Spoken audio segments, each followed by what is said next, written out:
أعوذ بالله السميع العليم من الشيطان الرجيم. Assalamualaikum warahmatullahi wabarakatuh.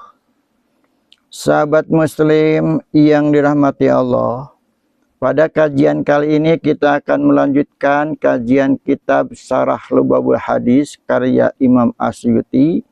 Kita masih membahas pada bab yang kedua, yaitu tentang keutamaan membaca dzikir la ilaha illallah.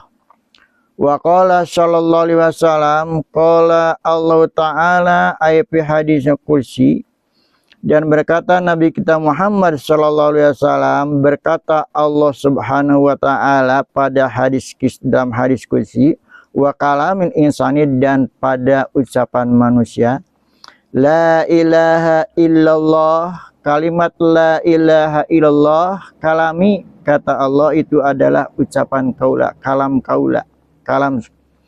kalamku, kata Allah. Wa annahu man qalaha, dan sesungguhnya siapa yang membaca kalimat la ilaha illallah, dakhala hisni, maka masuk pada bentengku. Wa man dakhala hisni, dan barang siapa yang masuk pada bentengku, amina min iqobi, maka bakal aman dari siksaku. Sahabat muslim, Nabi kita besar Muhammad sallallahu alaihi wasallam berkata, Allah dalam hadis kursinya, kata Nabi, Allah berkata dalam hadis kursi, la ilaha illallah itu adalah kalam kaula, ucapan kaula. Dan barang siap, dan sesungguhnya orang yang membaca kalam kaula itu, kalam la ilaha illallah, maka masuk pada bentengku, kata Allah. Dan barang siapa masuk pada bentengku, maka akan aman dari siksaku. Wa qala sallallahu alaihi wasallam, la ilaha illallah hisni, wa man dakhala hisni amina min adabillah. Dan berkata lagi Nabi kita Muhammad sallallahu alaihi wasallam, la ilaha illallah itu adalah hisni, bentengku. Dan barang siawan dakhala hisni, dan barang siapa yang masuk pada bentengku, amina min adabillah, maka bakal aman dari siksa Allah. Wa qala sallallahu alaihi wasallam, adu jakata abdanikum bi qauli la ilaha illallah. Dan berkata Nabi kita Muhammad sallallahu alaihi wasallam, adu jakata abdanikum bi qauli la ilaha illallah, keluarkan zakat badanmu dengan mengucap kalimat la ilaha illallah. Wa kharaja Ibnu Asyakir an Ibni Abbas qala Rasulullah sallallahu alaihi wasallam, berkata Rasulullah sallallahu alaihi wasallam, inna qala la ilaha illallah tadfa'u an qailiha, sesungguhnya ucapan la ilaha illallah itu tadfa'u an qailiha, bakal menghilangkan bagi orang yang membacanya, yang mengucapnya, tis'ata wa tis'ina baban, 99 perkara, minal bala'i, dari cobaan, adnaha hamu, yang paling rendahnya cobaan, itu hal hamu, keprihatinan.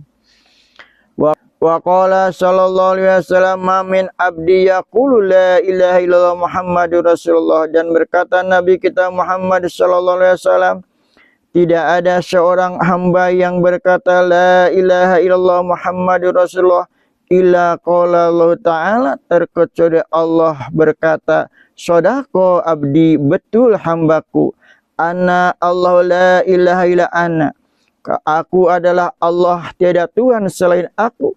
Ushidukum ya malaikat, wahai para malaikat, persaksikan, qad ghafartu lahu ma taqaddama min dambi wa ma ta'akhkhara, sungguh aku telah mengampuni dosa orang itu, ma taqaddama min dambi, dosa yang telah lewat dan dosa yang akan datang.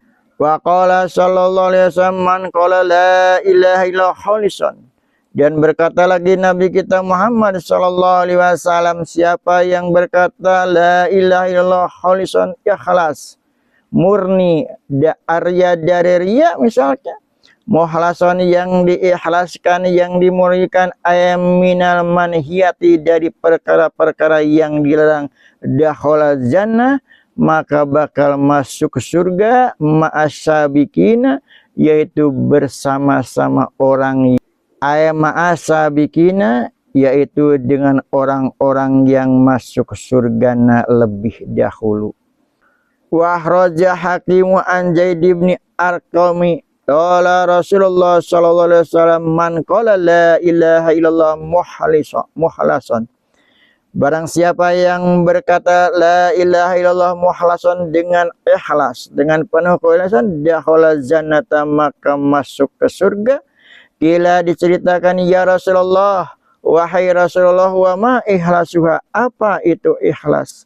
Ikhlas itu apa? Qala berkata Nabi, antah jujau anil maharimi, yang menjaga dari perkara-perkara haram. Wa qala sallallahu alaihi wasallam man kana awalu kalami la ilaha illallah wa akhiru kalami la ilaha illallah. Dan berkata Nabi sallallahu alaihi wasallam, man kana awalu kalami, barang siapa yang memulai kalamnya, berbicaranya dengan kalimat la ilaha illallah, wa akhiru kalami, dan mengakhiri perkataannya dengan kalimat la ilaha illallah, wa amila alfasayatin, dan orang itu berbuat dosa kecil 1000 dosa kecil, in asya, kalau hidup orang itu alfasanatin 1000 tahun, la yas'aluhu Allahu an dambi wahidin, tidak akan ditanya orang itu oleh Allah dari dosanya satu pun. Wa ruwiya annahu sallallahu alaihi wasallam qala li sayyidina Zaidil Ansori, dan diriwayatkan sesungguhnya Nabi berkata kepada Zaid Ansori, fa in sa'ubalaka sayun min umurid dunya, kalaulah seandainya ada yang menyulitkan kepadamu perkara dari sekian perkara dunia, fa aksir min qauli la ilaha illallah Muhammadur Rasulullah sallallahu alaihi wasallam wala haula wala quwata illa billahil aliyyil azim. Sahabat muslim, kalau kita punya kesulitan dalam urusan dunia, dari sekian banyaknya urusan dunia, maka kata Nabi, fa'aksir min qauli la ilaha illallah Muhammadur Rasulullah sallallahu alaihi wasallam wala haula wala quwata illa billahil aliyyil azim. Maka kata Nabi, perbanyak mengucap la ilaha illallah Muhammadur Rasulullah sallallahu alaihi wasallam wala haula wala quwata illa billahil aliyyil azim.